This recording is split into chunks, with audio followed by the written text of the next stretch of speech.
नमस्कार। आज हम NCERT द्वारा कक्षा 2 की हिंदी विषय के लिए निर्धारित पाठ्य पुस्तक रिमझिम भाग 2 का पाठ 15 एक की दो की का अध्ययन करेंगे। साथ ही इससे संबंधित कुछ रोचक गतिविधियां भी करेंगे। तो आइए शुरू करते हैं अपना पाठ। दो बहनें थीं। एक का नाम था एक केस वाली और दूसरी का नाम था दोन केस वाली। दोनों बहनें अपने अम्मा और बाबा के साथ एक छोटे से घर में रहती थी। एक केस वाली का एक ही बाल था, इसलिए सब उसे एक की बुलाते थे। दोन केस वाली बड़ी घमंडी थी, उसके दो बाल थे, इसलिए सब उसे दो की बुलाते थे। अम्मा सोचती थी कि दो की जैसी सुंदर लड़की तो दुनिया में है ही नहीं, और बाबा उनको सोचने की फुर्सत ही कहाँ, काम में जो उलझे रहते थे। दो की हमेशा अपनी बहन पर रौब जमाती रहती। एक दिन एक की घने जंगल में गई। चलते चलते वह घने जंगल के बीच आ पहुंची। चारों तरफ सन्नाटा था। अचानक उसने एक आवाज सुनी, पानी, मुझे प्यास लगी है, कोई पानी पिला दो। एक की रुकी और उसने चारों तरफ घूमकर देखा, वहां तो कोई नहीं था। फिर उसने देखा सूखी मुरझाई। मुरझाई का अर्थ होता है कुम्हला जाना हुई मेहंदी की एक झाड़ी, जिसके पत्ते सरसरा रहे थे। पास में ही पानी की धारा बह रही थी। एक की ने चुल्लू में पानी भरकर एक बार, दो बार, कई बार झाड़ी के ऊपर डाला। मेहंदी की झाड़ी बोली, धन्यवाद एक की, मैं तुम्हारी ये मदद याद रखूंगी। एक की आगे बढ़ गई। फिर अचानक सन्नाटे में उसे एक और आवाज सुनाई दी, मुझे भूख लगी है, कोई मुझे खाना खिला दो। एक की ने देखा कि एक मरियल सी गाय पेड़ से बंधी हुई थी। मरियल का अर्थ होता है दुबली पतली सी सूखी सी गाय। एक की ने घास फूस इकट्ठी की और गाय को खिला दी। उसके बाद उसने गाय के गले में बंधी रस्सी को खोल दिया। धन्यवाद एक की, मैं तुम्हारी ये मदद हमेशा याद रखूंगी, गाय ने कहा। एक की अब चलते चलते थक गई थी। उसे समझ नहीं आ रहा था कि अब वह क्या करे, कहाँ जाए।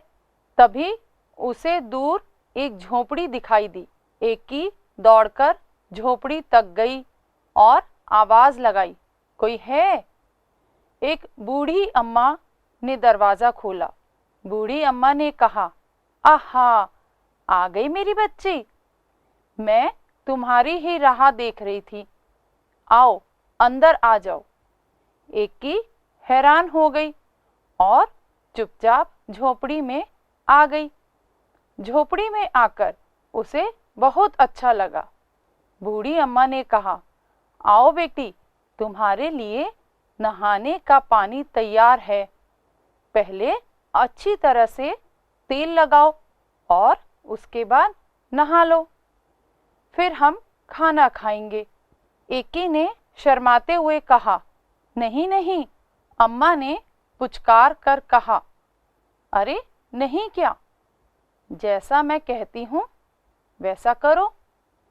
एक की ने बूढ़ी अम्मा की बात मान ली। फिर पता है क्या हुआ? एक की ने जैसे ही अपने सिर से तौलिया हटाया तो उसने पाया कि उसके सिर पर एक ही नहीं परंतु बहुत सारे बाल थे। एक की इतनी खुश हुई कि वह खाना खा ही नहीं सकी। बस बार बार वह बूढ़ी अम्मा का धन्यवाद ही करती रही। बूढ़ी अम्मा ने मुस्कुराते हुए कहा, अब तुम घर जाओ बेटी और हमेशा खुश रहो। एक की के तो जैसे पंख ही निकल आए। वह सरपट घर की तरफ दौड़ चली। रास्ते में उसे गाय ने मीठा मीठा दूध दिया और झाड़ी ने हाथों पर रचाने के लिए मेहंदी दी। घर पहुंचकर एकी ने सारी कहानी सुनाई। दोकी कहानी सुनते ही सीधे जंगल की तरफ भागी। दोकी इतना तेज भाग रही थी कि ना उसने प्यासी झाड़ी और ना ही भूखी गाय की पुकार सुनी। वह तो धड़धड़ाती हुई झोपड़ी में घुस गई और बूढ़ी अम्मा को हुक्म दिया, मेरे लिए नहाने का पानी तैयार करो। हाँ आओ, मैं तुम्हारी ही राह देख रही थी। पानी तैयार है, नहा लो, बूढ़ी अम्मा ने दोकी से कहा। झटपट नहाने के बाद जैसे ही दोकी ने तौलिया सिर से हटाया, उसकी तो चीख निकल गई। दोकी के 2 ही तो बाल थे और वे भी झड़ गए थे। रोते रोते दोकी घर की तरफ चलने लगी। रास्ते में उसे गाय ने सींग मारा और मेहंदी की झाड़ी ने कांटे चुभो दिए, मगर अब दोकी अपना सबक सीख चुकी थी। इसके बाद दोकी अपने अम्मा बाबा के साथ खुशी खुशी रहने लगी। तो देखा बच्चों, दोकी को अपना सबक किस प्रकार से मिला। इसलिए हमें अपनी किसी भी काबिलियत पर घमंड नहीं करना चाहिए। तो चलिए चलते हैं हम अपनी गतिविधियों की ओर। हमारी पहली गतिविधि है कहानी से। कहानी से संबंधित कुछ प्रश्न हैं, आप उनके उत्तर सोच के बताइएगा। प्रश्न पहला, क्या बूढ़ी अम्मा पहले से जानती थी कि एकी और दोकी उनके घर आने वाली हैं? तुम्हें कैसे पता चला? तो आप सोचिए और बताइए। हाँ, क्योंकि बूढ़ी अम्मा उनकी राह देख रही थी और उनके लिए पहले से ही नहाने का पानी और तेल तैयार रखा था। हमारा दूसरा प्रश्न है, दोकी का मेहंदी की झाड़ी और गाय पर ध्यान क्यों नहीं गया? कहानी के अनुसार सोच के बताइए, दोकी का ध्यान क्यों नहीं गया झाड़ी और गाय पर? बिल्कुल सही, दोकी को बाल पाने की जल्दी थी, इसलिए उसने मेहंदी की झाड़ी और गाय पर ध्यान नहीं दिया। हमारा प्रश्न नंबर 3 है, एकी ने झाड़ी और गाय की मदद कैसे की? तो आपने कहानी पढ़ी है, उसके अनुसार बताएं, एकी ने किस प्रकार गाय और झाड़ी की मदद की थी? हाँ, एकी ने मेहंदी की प्यासी झाड़ी को पानी पिलाया और भूखी गाय को घास खिलाई। इस प्रकार उनकी मदद की। हमारी अगली गतिविधि है नाम काम।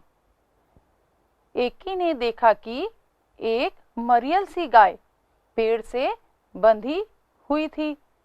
एकी, गाय और पेड़ नाम वाले शब्द हैं। देखा और बंधी काम वाले शब्द हैं। कहानी में से ऐसे 5-5 शब्द और छांट कर लिखो। नाम वाले शब्द वह शब्द जिनसे हमें किसी का नाम पता चलता है, और काम वाले शब्द वह शब्द जिनसे हमें किसी कार्य के होने का या काम के होने का पता चलता है। तो पहले आप नाम वाले शब्द छांट कर लिखो। बिल्कुल सही, दोकी। और अगला शब्द बताएं,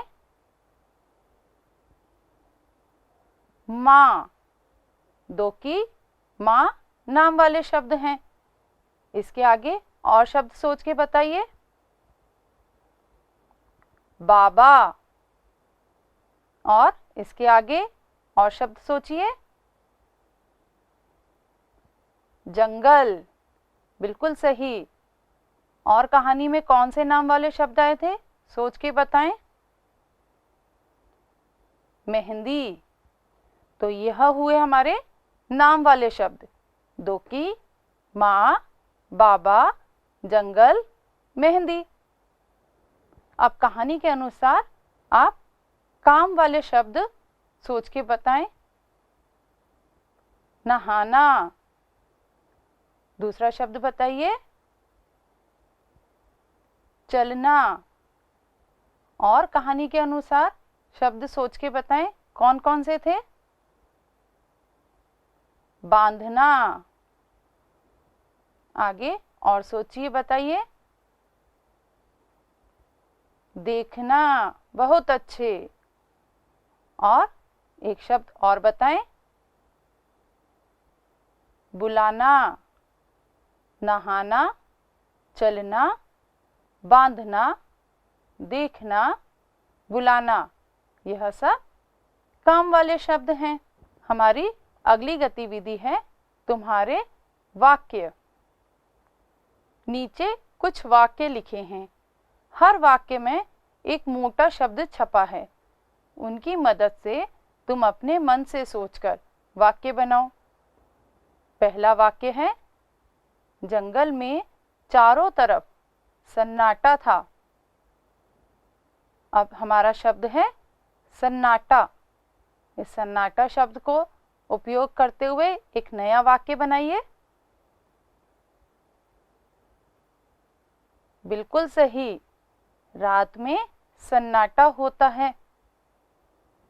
हमारा दूसरा वाक्य है, बाबा को सोचने की फुर्सत ही कहाँ, काम में जो उलझे रहते थे। तो हमारा शब्द है फुर्सत।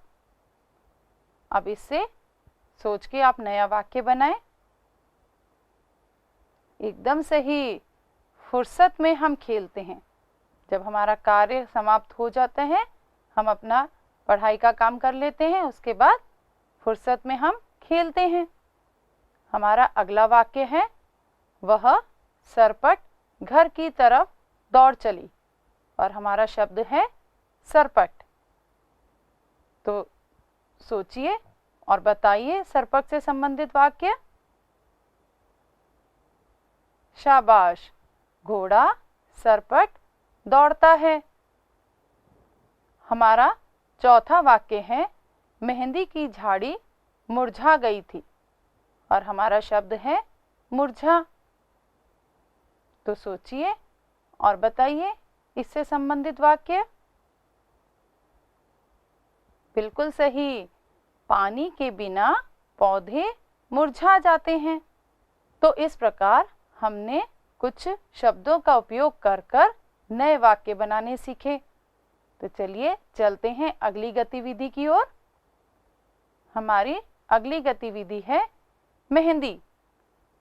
मेहंदी की झाड़ी ने एकी को लगाने को मेहंदी दी। मेहंदी की झाड़ी से लगाने के लिए मेहंदी कैसे तैयार की जाती है, पता करो और सही क्रम में लिखो। मेहंदी की झाड़ी तो आप सबने देखी होगी, तो इससे हम किस प्रकार मेहंदी बना सकते हैं बताइए।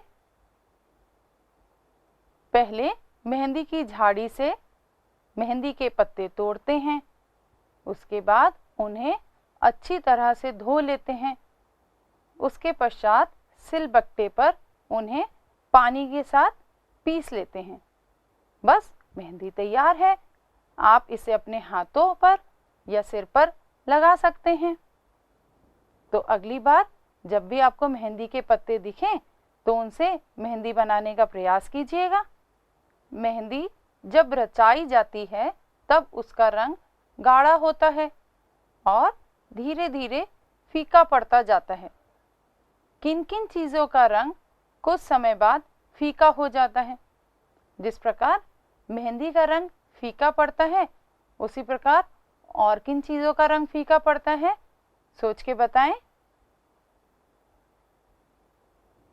सही कहा, सूती कपड़ों का, रंगीन कागज़ों का, इन चीज़ों का रंग धीरे धीरे फीका पड़ जाता है। तो देखा आपने, मेहंदी के अलावा और भी कुछ चीज़ें हैं जिनका रंग फीका पड़ जाता है। आज हमने पाठ 15 1 की 2 की का अध्ययन किया।